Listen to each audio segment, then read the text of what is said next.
Reincarnation from Sha'ar HaGilgulim, written down by the leading student of the Arizal, Rabbi Chaim Vital, a blessed memory, as it is written in chapter 1. We begin with what our sages have written, that the soul has 5 names. Their order, from bottom to top, is Nefesh, Ruach, Neshama, Hiya, and Yehidah. Undoubtedly, they are not called these by chance. However, know that the person himself is the spiritual element within the body. The body is only clothing for the person and is not the person himself, as it says, "On the flesh of man do not anoint." Exodus 30:32. And as it is mentioned in the Zohar, Parashas Bereshis, as it is known, man unifies all 4 worlds of Atziluth, Beriah, Yetzirah, and Asiya. Therefore, by necessity, sections from each of the 4 worlds must exist within him, each section being called one of the 5 names, Nefesh, Ruach, Neshama, Hiya, and Yechidah, as we will explain. He does not acquire all of them at once, but rather he acquires each level based upon his merits. At first, he takes the lowest of them all, called Nefesh. After that, if he merits more, he also takes Ruach, just as it is explained in many places in the Zohar, such as in Parashas Vayechi, Parashas Teruma, and especially at the beginning of Parashas Mishpatim, where it says, "Come and see, when a person is born, they give him a nefesh." Having explained this, a short introduction regarding the discussion mentioned is necessary. The matter of nefesh, ruach, and neshama, and the halukah d'Rabbanan, namely the garments of light, are discussed at length in Sha'ar 4 of Sha'ar HaPesukims on the verse, "His mother would make him a small robe." 1 Shmuel 2:19. It is also explained in Sha'ar 5 of Sha'ar HaMitzvos, Parashas Vayechi, in the laws of mourning. See over there, for we will add something new. Know that all nefesh should originate from the world of Asiya only, all rusho from the world of Yetzirah, and all neshamot from the world of Beriah. The majority of people, however, do not access all 5 parts called nefesh, ruach, and neshama, just the section of nefesh from Asiya. However, even this has many levels. Asiya itself is divided into 5 partsufim called Arich, Anpin, Abba, and Ima, Zer, Anpin, and Nukva. Before a person can merit to reach his Ruach, which is from the world of Yetzirah, he must already be complete with respect to all of the 5 partsufim of the Nefesh in Asiya. Even though, as it is known, there are people whose Nefesh is from the Malchut of Asiya, and those whose Nefesh is from the Yesod of Asiya, nevertheless, each person must rectify all aspects of the overall Asiya. So only after this can he receive his Ruach from Yetzirah, since Yetzirah is greater than all of Asiya. Likewise, in order to reach his Neshama, which is from Beriah, he needs to rectify every level of his Ruach in all of Yetzirah. Then he can receive his Neshama from Beriah. Hence it is not sufficient to rectify only the particular level onto which the root of his soul latches. Rather, he must rectify all the levels as mentioned, until he is fitting with respect to all of Asiya, after which he can achieve the Ruach of Yetzirah. The same applies for the rest of the words. This is the explanation. He should learn Torah and perform mitzvos with respect to all of Asiya. It is not enough to do so only with respect to the level to which his soul is attached. This is the level of fulfilling the Torah and the mitzvos. Likewise, if a person sins and blemished a particular place in Asiya, even though it is not the place to which his nefesh is attached, he must rectify it. However, if another nefesh did not perform a specific mitzvah from the world of Asiya, or sinned and caused a blemish in it, this one is not obligated to rectify the missing mitzvah or the blemish from the sin of another, unless they are both from the same place, as will be explained later, with the help of God. It is possible that the name Tikkun only applies to the tikkun of a blemish that results from a sin, and not to the performance of all of the 248 positive mitzvos.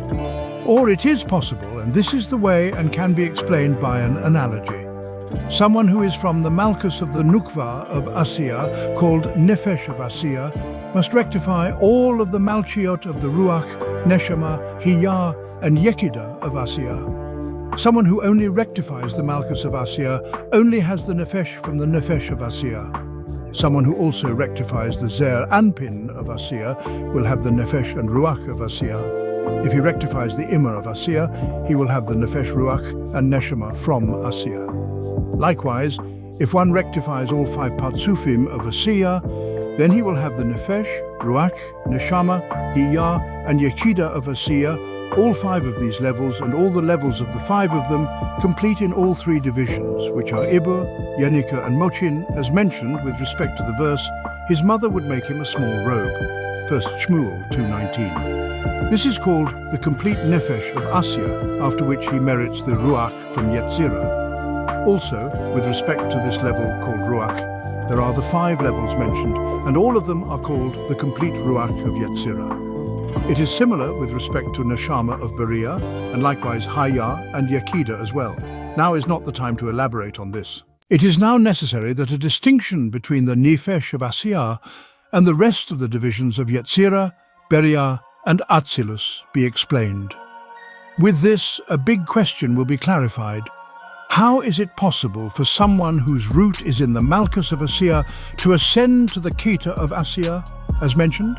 If so, since every Jew must reincarnate until he has completed the entire Nefesh, Ruach, Neshama, Haya, and Yechida, everyone will have to ascend to the Keta of Asiya, to the Keta of Yetzirah, and to the Keta of Beria. The rest of the levels will cease to exist. However, this does not make sense, because simply there are Jews from the level of Malchus and some from the Yesod, etc., as mentioned at the beginning of Sefer HaTikkunim.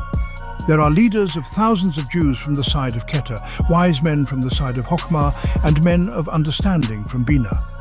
The explanation of this matter is based upon what will be explained, that there is a difference between Asiya and the other 3 worlds, the 3 of them together. It is in this manner. Know that it is only with respect to Asiya in this way.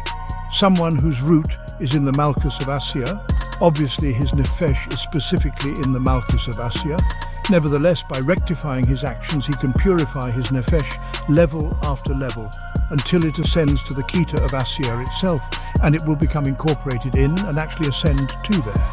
Even after ascending to the Keta of Asiya, however, he still will only have the level of the Malchus of the Keta of Asiya. Since his root is only on the level of Malchus, he must, however, become refined until he ascends to the level of the Keta of Asiya, even though it will still only be called the level of the Malchus of the Keta of Asiya.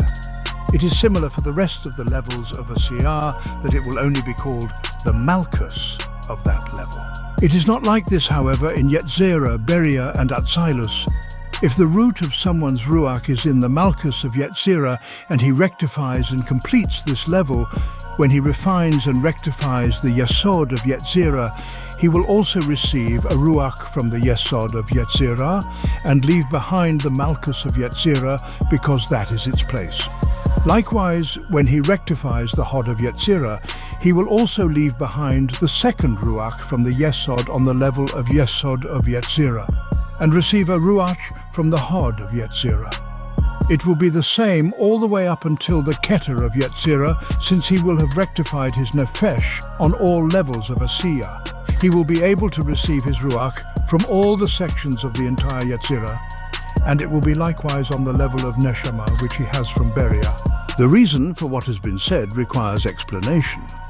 Since Asiya is the lowest of all the worlds, it is amongst the Klipot, which encompass it. Therefore, even though a person has already rectified his Nefesh according to the level of the place of his root in Asiya, if it was left there, there is the fear that perhaps the Klipot will latch onto it there. Therefore, he must constantly refine his actions so that it will be elevated higher and higher as much as possible until the place of his root in the Keta of Asiya. However, on the level of Yetzirah, and even more so on the rest of the worlds above it, there is no fear of the Klipot from the world of Asiya latching on. Hence, once a person has rectified his Ruach on the level of its root in Yetzirah, if he rectifies more, the first Ruach will remain in the place of its root, and he will acquire a second, more elevated Ruach.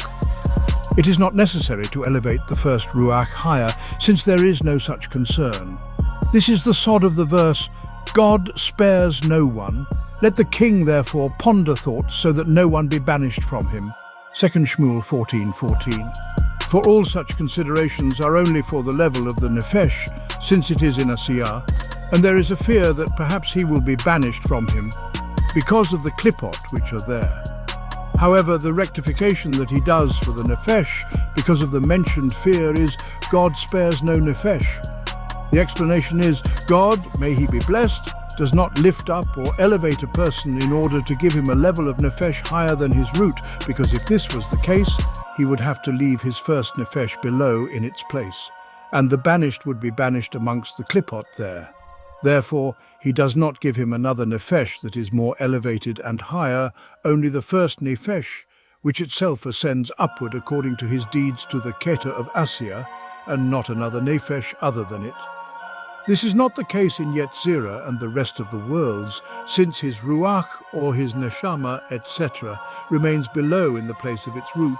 He is endowed with another ruach that is more elevated according to the rectification of his deeds as mentioned.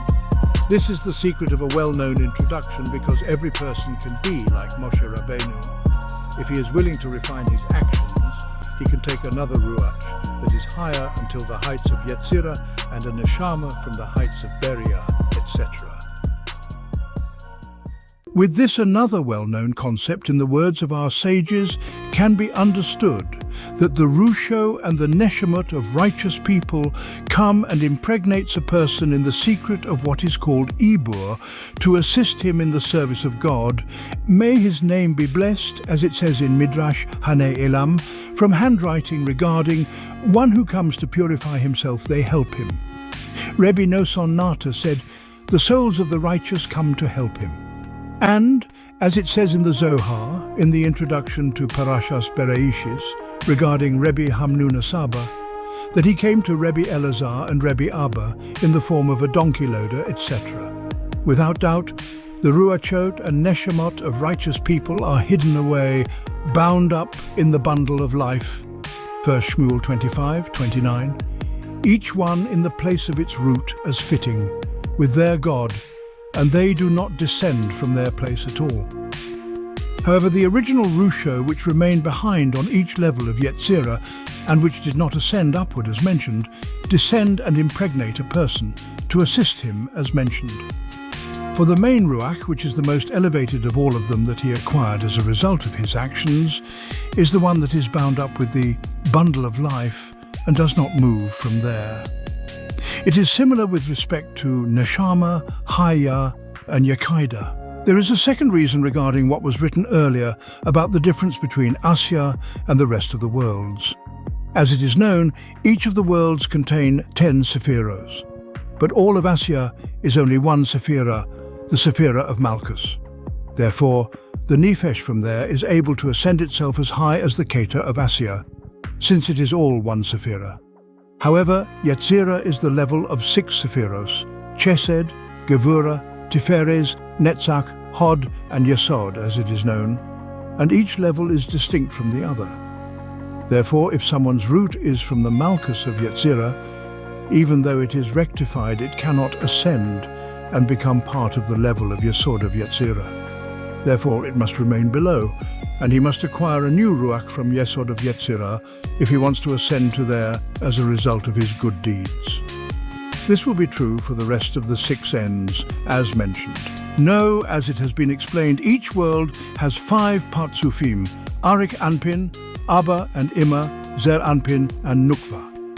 They correspond to the 5 levels of a person's soul, which are from the bottom to the top, Nefesh, Ruach, Neshama, Haya and Yekida. The Nefesh is from the Nukva of Zer Anpin. The Ruach is from Zer Anpin, and the Neshama is from Ima, and Haya is from Abba, which is Hokmah, because that is the level of life as it is known in the secret of wisdom gives life to its possessors. Koheles 7:12. The Yekidah is from Arik Anpin, which is called Keter, because it is singular and unique compared to the rest of the Sephirot. It doesn't have a female counterpart, as it is known from the verse, "See now that I am he," Devarim 32:39, as elucidated in the Zohar in Parashas Bereshis. Know that after a person merits to take nefesh, ruach and neshama, and then blemishes all three of them through sin, he must reincarnate to rectify what he distorted.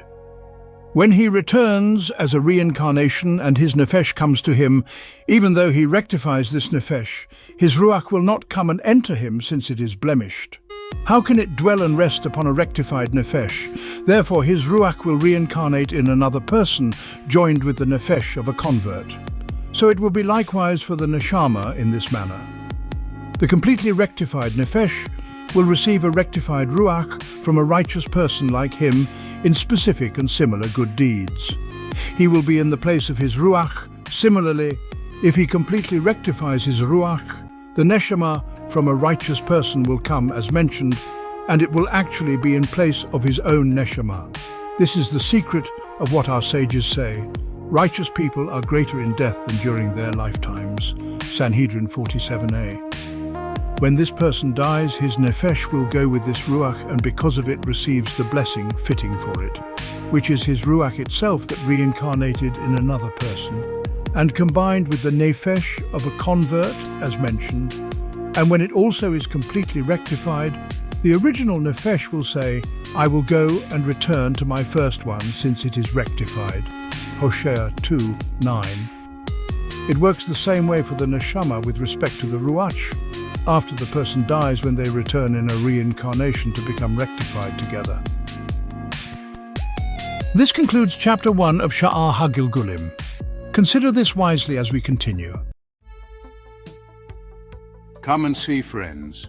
These are the words of rebuke by Rabbi Chaim. The secrets of reincarnation from Sha'ar HaGilgulim, Chapter 2. This chapter discusses the order of the entry of nefesh, ruach and neshama into the person at the beginning of their reincarnation the first time, while new, as will be explained. When a person is born and emerges into the air of this world, his nefesh enters him. If his actions are appropriate, he will merit his ruach, which will enter him at the completion of his 13th year, when he is called a complete person, as it is known.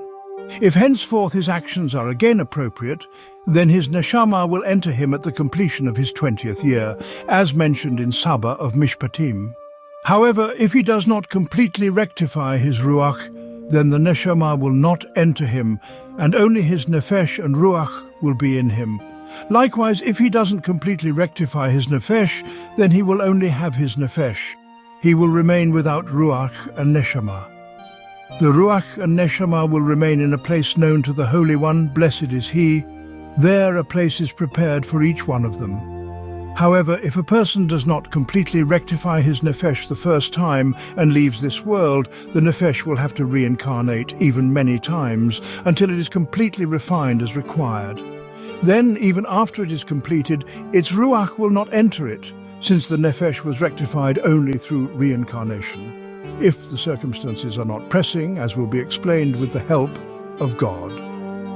Therefore, he will have to die, and the nefesh will have to return and reincarnate, and then it will merit its ruach. If he also rectifies the ruach, he will have to die, after which he will reincarnate, and the neshama will come into him in the same way as mentioned regarding the ruach. If the ruach is not rectified, they will have to reincarnate many times, the nefesh with the ruach, until the ruach is rectified.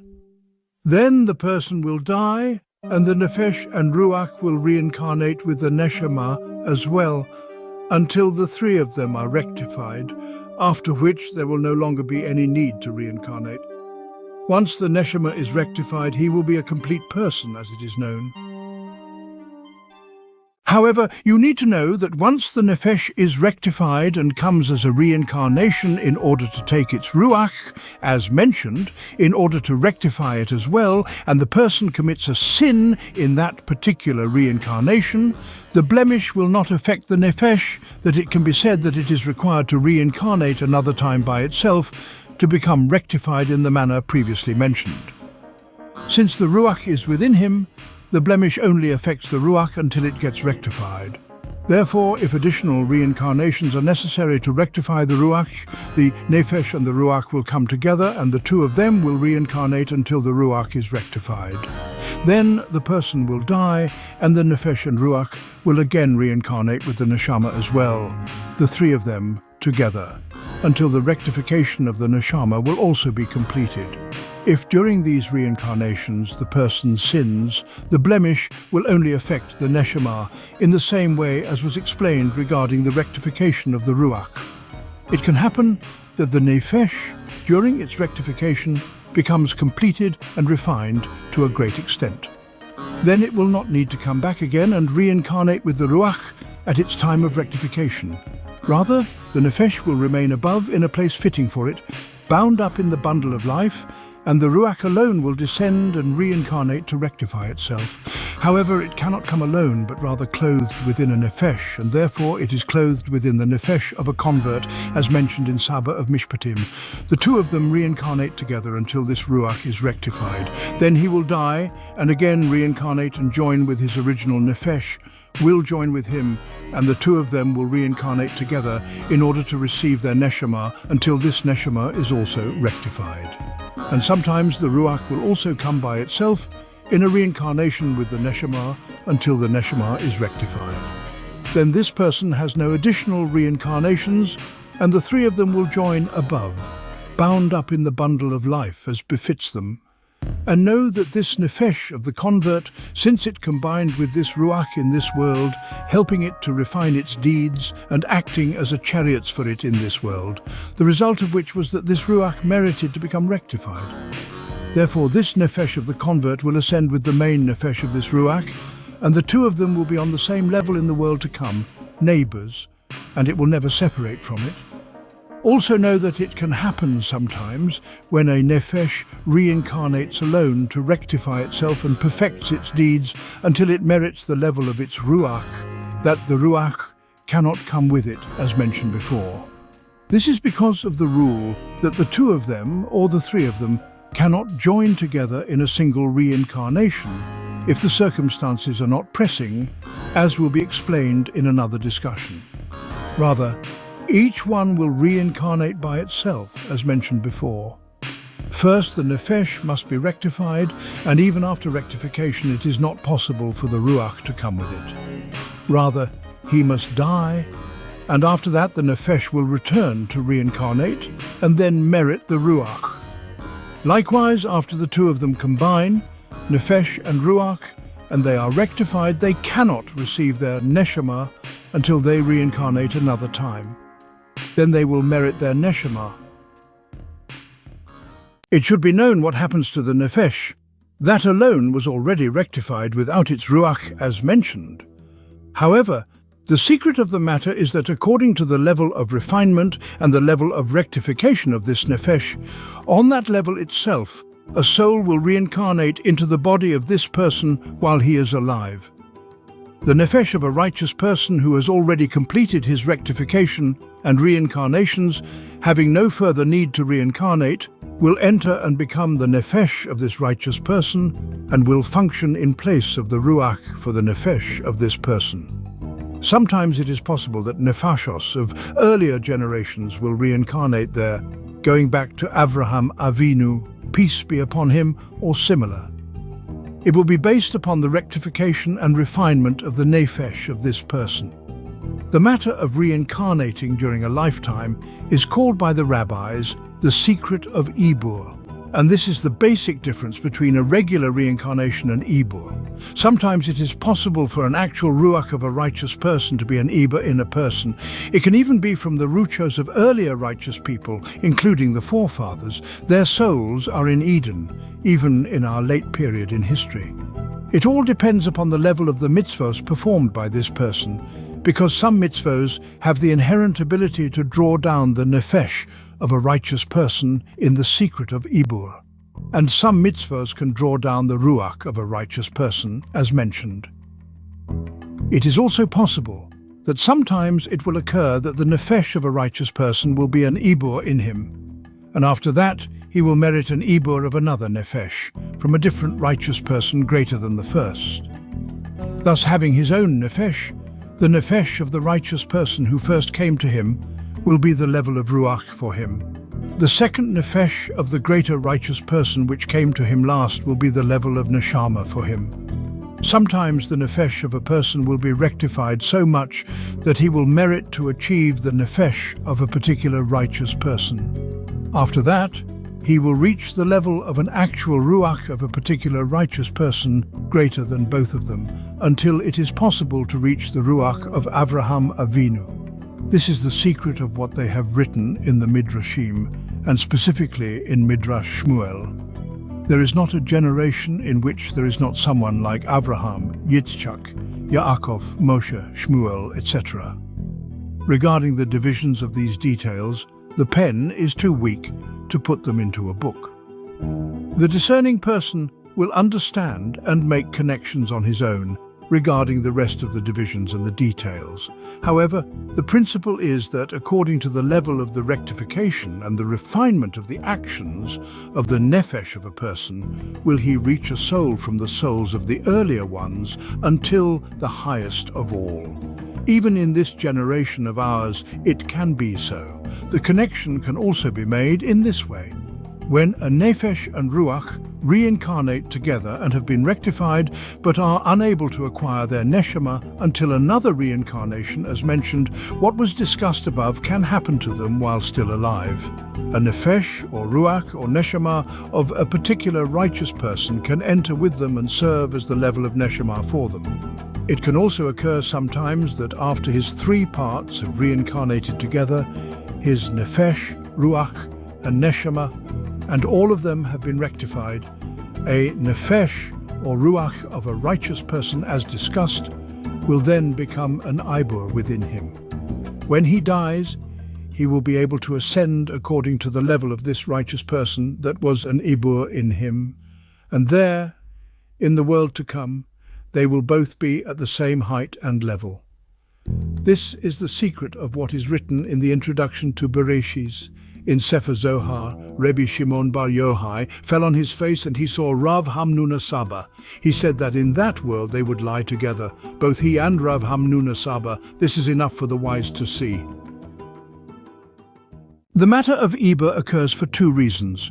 The first is, as a result of the Ibur of the righteous soul in this person, the nefesh of this person will be rectified and refined corresponding to the nefesh of the righteous person. As a result, he will be able to ascend in the world to come to the level of the height of the righteous person, as discussed, since this righteous person helped and assisted him to add mitzvos and additional holiness. According to this reason, it is for the benefit of the host person himself. Second reason is that it is for the benefit of the righteous person himself, the ibur within him. Since he helps to add mitzvos and their rectification, he will receive a portion in them. This is the secret of what they wrote. Great are righteous people because even in death they merit children. Sanhedrin 47a. By causing the person to merit, he becomes like a father who guides and assists, and himself merits for this reason, as mentioned. And know this righteous person, since he entered this person to assist him during his life in the secret of Ibur, as discussed, and not in the secret of reincarnation, he is close to reward and distant from loss. For if this person does a mitzvah, he will receive a portion of the reward. This is the secret of what they have written. A righteous person receives his portion and the portion of his friend in the Garden of Eden, Chagiga 15a. Understand this deep secret, but now is not the time to expand upon it. However, if the person becomes evil, this righteous soul will not experience any punishment or loss with him, since he only came as an ibur in him to cause him good, not to cause him evil. On the contrary, if this person negates what he had rectified for good, then the righteous soul will separate from him and leave him. The reason for this, for what has been explained, is that the secret of Ibur is that it occurs during the life of a person, and it is not stuck or connected to the body of the person, as is the nefesh of the person himself with which he reincarnates and which enters him at birth. This nefesh is connected and clings there with a profound clinging and is not able to leave there until the day of his death. This is unlike the nefesh of the righteous person that enters in the secret of Ibur, because it enters willingly and leaves willingly. If the person continues to act righteously, the righteous soul will remain his neighbor in order to take a portion from the actions of this person. It will remain there until this person dies, when the two of them will ascend together to the same level as mentioned previously. However, if the person will act in an evil manner, then the righteous soul will become disgusted with him and leave. He is not there permanently, but borrowed like a guest who remains with his host as he sees fit, leaving if it becomes unpleasant. For this reason, if suffering occurs to this person, the righteous soul will not feel the pain at all or bear it with him, because he does not cling there and is only on loan. The principle that emerges is that sometimes a person will perform a great mitzvah, and as a result merit the ibur of a nefesh of a righteous person from earlier generations. Consequently, it becomes possible to become rectified and refined to such an extent that the nefesh of this person actually returns on the same level of the nefesh of the righteous person. Then the person must complete his ruach and neshama as well, refining them tremendously until they become fitting to be clothed by such a refined nefesh. After this, he will literally be on the same level of this righteous person, and will ascend to above, to the place from which the root of his soul had been hewn. All of this is because of the help and assistance of this righteous soul in the secret of Ibur. And know that sometimes it is possible for the nefesh of a person to ascend until his nefesh is from the world of Atzilus. The general rule is that the nefesh is from Asiya, the ruach is from Yetzirah, and the neshama is from Beria. However, in a more detailed manner, there are levels of nefesh, ruach and neshama, even in each world. Hence, sometimes the nefesh, ruach and neshama of a person are from Asiya, Yetzirah and Beria, and sometimes his nefesh, ruach and neshama are from the Malchus, Zer Anpin _ and Imma of Asiya. Sometimes the three of them are from Yetzirah, or the three of them are from the world of Beria. Sometimes all of them are from Atzilus, nefesh from Nukva of Zer Anpin, ruach from Zer Anpin, neshama from Imma, chaya from Abba. Sometimes nefesh is from Asiya, and ruach and neshama are from Yetzirah. Sometimes nefesh is from Yetzirah, and ruach and neshama are from Beria. Sometimes nefesh is from Beria, and ruach and neshama are from Atzilus. It is likewise with respect to each detail in the four worlds of Atzilus, Beria, Yetzirah and Asiya, as it is known. This is because each of the four worlds of Atzilus, Beria, Yetzirah and Asiya incorporates the four worlds of Atzilus, Beria, Yetzirah and Asiya, and from the 10 sephiros, and likewise 10 within 10 infinitely. The pen is not able to expand upon all of these details because their number is uncountable. The understanding person will comprehend and make connections on his own. However, you should know that when it says that sometimes the nefesh, ruach and neshama are from Yetzirah or from Beria, etc., this is not to say that he does not have a nefesh from Asiya at all. As it is known, even the Shekinah, which is called Malchus, nests in Asiya, how much more so the nefesh of a person. Rather, the intended meaning is to say that the nefesh of a person that comes from Asiya can become so refined that it cannot be sensed relative to the light of the nefesh of Yetzirah in him. At that point it is all called the nefesh of Yetzirah. It is the same for the rest of the divisions, so that when it is said that he has a nefesh, ruach and neshama from Atzilus, it means clothed within the nefesh, ruach and neshama of Asiya, Yetzirah and Beria. Rather, they are not referred to by name, since all of them are secondary, and therefore referred to in terms of Atzilus. From this you may derive the rest of the details mentioned. There is another distinction with respect to reincarnation itself, between reincarnation into an entire designated body and reincarnation through a brother called the Sod of Yibum. When a person comes on the level of reincarnation, the three of them, the nefesh, ruach and neshama, are not revealed at once, and not two of them together. Rather, only the nefesh until it is rectified, and after that, in another reincarnation, the nefesh and the ruach together until the ruach is rectified. After that, in another reincarnation, the entire nefesh, ruach and neshama until the neshama is rectified. Then he will have completed his reincarnations as discussed previously. or sometimes each from the three of them can reincarnate on its own, as mentioned above. However, when a man reincarnates through his brother and comes in the secret of Yibum, the three of them, the Nefesh, Ruach and Neshama, can reincarnate together. From the Saba of Mishpatim, it seems that even in the secret of Yibum, they do not come back together, only the Nefesh and the Ruach, and not the Neshama. This requires investigation.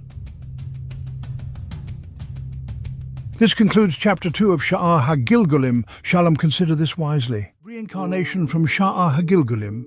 Chapter 3. I've decided to expand upon the matter of reincarnation, Yibum and Ibur. The level of Ibur is during a person's life, as mentioned previously. This means that sometimes, after a certain mitzvah occurs to a person, and he performs it properly, that the nefesh of a certain earlier righteous person will be arranged for him who also had performed this mitzvah correctly.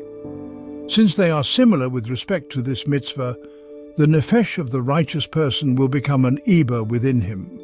Not only this, but it is also possible that the righteous person is with him during his lifetime and yet be an Ibur within him for the reason mentioned. When this person will do a mitzvah or mitzvos that are relevant to this righteous person who also performed them correctly, then the nefesh of the righteous person will come as an Ibur in him, even though they are alive at the same time. This is the sod of the verse. The nefesh of David became attached to the nefesh of Yehonasan, 1 Shmuel 18:1. While they were both alive together, the nefesh of David was an Ibur within Yonasan. However, regarding reincarnation, the matter requires some elaboration. Therefore, we will begin the discussion with Adam Harishon in order to more easily understand the matter. Know that when Adam Harishon sinned, he blemished all the sparks of his nefesh, ruach, and neshama. The matter is, as it is known, that just as a person's body contains many sparks in his 248 limbs and 365 tendons, there are many sparks in his head, in his eyes, and in every limb, and so likewise does the nefesh. For they elucidate in Midrash Tanchuma and Midrash Rabbah on Parashas Naso regarding the verse, "Where were you when I founded the earth?" Job 38:4. This teaches that while Adam Harishon was still a golem and this one depended on his head, etc. In a similar manner, his ruach was also divided, as is his neshama as well. When he sinned, he blemished the majority of the sparks of his nefesh, ruach, and neshama, causing them to become mixed together with the klipos. This is the secret of what is written in the introduction of Sefer HaTikkunim on the verse, "Like a bird that wanders from its nest," Mishlei 27:8. Just as the divine presence is exiled amongst the klipos, so too are the righteous people exiled with it, wandering after it from place to place. And according to the level of the sparks, that is how they were exiled, to the corresponding place among the klipos, the head to the head, the eyes to the eyes, etc. This is the sod of the matter of the exile of the souls that is mentioned there. Cain and Abel, his sons, also committed another sin, other than the sin of Adam their father, and also caused their sparks to become immersed in the depths of klipos after that. However, in each generation, some of the sparks leave and come to reincarnate in this world. It all depends upon the level of the quality of the souls of a particular generation, which can be sparks from the head or the eyes, etc., to be rectified in this world. There are some who, though they reincarnate in order to become rectified, are not careful and sin. Again, he is immersed on the klipos, as in the beginning, together with all the sparks that are drawn from him and depend upon him. This is an in-between state which includes reincarnation and Ibur. All of the sparks of the nefesh, even those which had already been rectified, come in a complete reincarnation from the time of birth with the individual spark that was damaged, and do not separate at all until the day of death. However, the reincarnation of the rectified sparks is called Ibur, since they do not have a share in the sins of this body, only in the merits. This is in the same manner explained regarding souls of righteous people who have died and actually come besod Ibur during a person's lifetime and not from birth. Thus a spark that has not been rectified at all through the fulfillment of mitzvot related to it, or if it transgresses one of the sins for which there is no resurrection, will reincarnate into a second body which will be named after it. The sparks that were rectified through mitzvot, but which were blemished through a light sin, will come as an ibur as mentioned, even though this is also reincarnation. However, sparks that have not been blemished through sins after having been rectified by mitzvot do not come at all, except as an ibur during the lifetime, and also only if he will merit it. What comes out of this is that when the nefesh reincarnates in this world, the main part of the reincarnation is for the specific part that had been blemished related to that body. The rest of the parts, already having come in other bodies in which they were rectified, only return as on the level of ibur. Therefore, when the part that is related to that body does a mitzvah in this world, then the rest of the parts of the nefesh that are an ibur in him receive a portion in this mitzvah, since they assisted him in the performance of the mitzvah, in a similar manner mentioned previously, besod ibur of a righteous person. This is not the case when this specific part sins. The rest of the nefesh will not share in the punishment because they help for the good, not for the evil. Thus, when a person is born in a reincarnation, all parts of the nefesh return there. However, the main reincarnation is only for the specific part that is relevant to the body that came to rectify what had been blemished in the previous body. Reward and punishment depends only upon it. The rest of the nefesh will receive reward, but not punishment, as mentioned. The rest of the sections of the nefesh take a portion in the reward, but not in the punishment, as mentioned. Thus, this nefesh, as a whole, now that it undergoes suffering and punishment that comes to the body during its life, aside from that which it had suffered by the rest of the sparks in previous bodies, and bears the pain of death in this body and the suffering that comes after death, consequently will atone for its previous sins. However, for the mitzvos that it did in previous reincarnations, as well as for the mitzvos performed by this spark, it will receive a portion, as mentioned. In this manner, its rectification and perfection will become completed.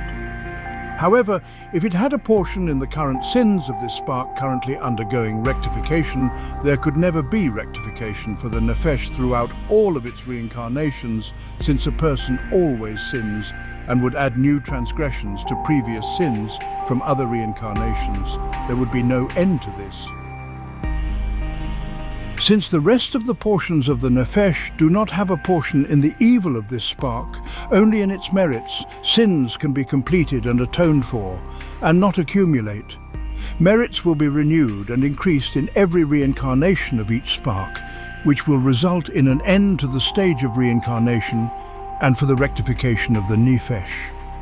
Understand this well. In this way, the nefesh will become completed with all of its sparks through reincarnations until they no longer need to reincarnate to rectify any of the sparks from the head of the nefesh to its feet. Once the feet are completed, then Moshiach will come, as mentioned in the Zohar, in Parashas Pekudei and at the end of Parashas Vayahel. However, the level of Yibum is not like this, the reason being that he reincarnates for a different reason. When it comes to the rest of the sins of the Torah, rectification can be achieved through suffering in this world, or Gehinnom. Therefore, all of the sparks of the nefesh do not need to reincarnate except as an ibur, as mentioned. The specific spark alone reincarnates. However, someone who comes in the secret of Yibum does so because he died childless. He is like someone who was completely unsuccessful, as if he was never in the world and the first body never existed, as it says in Parashas Vayeshev. Therefore it is necessary that the nefesh from the first body, with all of its portions, return and reincarnate completely at that time anew for its own sake. This second body bomb from Yibum will be his main body, and after rectification and death from this world, and at the resurrection of the dead, the nefesh will return only in it. He will not enter the first body, only the spirit that he left in his wife, as mentioned in Saba of Mishpatim. The difference has now been explained between someone who died childless and returns in the secret of Yibum, and one who dies because of the rest of the sins of the Torah and reincarnates as arranged and not through Yibum. All the details mentioned also apply to Ruach and Neshama, in the same manner as explained regarding the sparks of the Nefesh. There is another difference between Yibum and reincarnation, which was mentioned at the beginning of this discussion. Since for someone who reincarnates in the secret of Yibum, the first body is considered as if it never existed at all, as mentioned, and for this reason the Nefesh must reincarnate with all of its parts. As discussed, it is literally like a new creation. Therefore the Ruach and Neshama will reincarnate with it, the three of them together. However, this will not occur at one time. Only when he merits to perform mitzvos appropriate for the Ruach will the Ruach enter him. It is likewise for the Neshama. It is like what was mentioned above at the beginning of the discussion regarding the first time a person comes into this world, as spoken about in Sabah of Mishpatim. If he merits more, they give him a Rach. If he merits more, they give him a Neshama, etc. This is not the case in a reincarnation, as will be explained. Thus, someone who returns in the secret of Yibum is like a new creation, and he is able to achieve the three of them, Nefesh, Ruach and Neshama, at one time, according to his actions. This is the secret of the verse: if he were to set his heart against him, he would simply gather in his Ruach and his Neshama to himself. Job 34:14, which is elucidated to be about the matter of Yibum in Sabah of Mishpatim. The explanation is as stated. Just as the brother-in-law has the ability to return a portion of the Nefesh of his father in this world through Yibum, so too does this brother-in-law have the ability to return the entire Nefesh to him, together with the Ruach and the Neshama.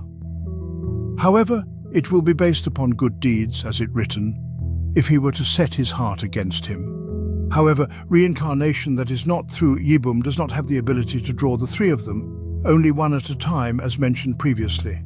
In the beginning, the Nefesh will reincarnate alone until it becomes completely rectified and he dies. After that, the Ruach alone will reincarnate into a different body until it is rectified. The Nefesh will only reincarnate with it in the secret of Ibur, since it is already rectified, and it only comes to help it, and for the good, not for the evil. Therefore, it receives a portion of the good deeds of the Ruach and not of the bad ones, in the manner written above, referring to the Nefesh itself, when all of it reincarnates with a specific part and dwells with it in the secret of Ibur, etc. This explains how there can be an end to the reincarnations of the Nefesh, and it can become rectified, since it has no part in the sins of the Rach, as mentioned. After that he will die, and then the Neshama will reincarnate to rectify itself. The Nefesh and the Ruach will come with it only in the secret of Ibur, as mentioned, until it is refined. Then there will no longer be any need for this person to reincarnate in this world at all for his own sake, though it is possible for him to return in the secret of Ibur in this world in another person during his lifetime, to help and to cause him merit and receive a portion with him, as mentioned above at length. It will now be explained what was known at the beginning of the discussion, also in the secret of Gilgul. If there is a very pressing need, so much so that the new reincarnation has some merit to achieve the three of them together, Nefesh, Ruach and Neshama, at one time in a single body, he will not require many reincarnations. He can complete the three of them in only one reincarnation. The matter is like this. When the Nefesh first reincarnates alone, if it is rectified to the extent of complete refinement, the Ruach cannot come with it, as mentioned previously, since it is complete and the Ruach lacks rectification. There is, however, a solution, since the Nefesh is already completely rectified, as mentioned, namely when a person sleeps at night and deposits his Nefesh in his hand, may he be blessed, as it is known, it is possible for his Nefesh to remain above, clinging to the upper well, the secret of the Mayim Nukvim, as explained in Sha'ar HaGilgulim. Lying down at night, see there when he awakens from his sleep in the morning, the Ruach alone will enter him, as if it reincarnated another time into a different body. It will continue until it is completely rectified, when the Nefesh will be able to return into the body as in the beginning, since both are rectified. The Ruach will be clothed by the Nefesh, and the Nefesh will be a chariot for it. After that, if the Ruach is completely refined, it is possible for both the nefesh and the ruach to leave the body at night during sleep and in the secret of a deposit as mentioned and remain above. Then in the morning when he awakens from his sleep, the neshama will enter him and become rectified within him.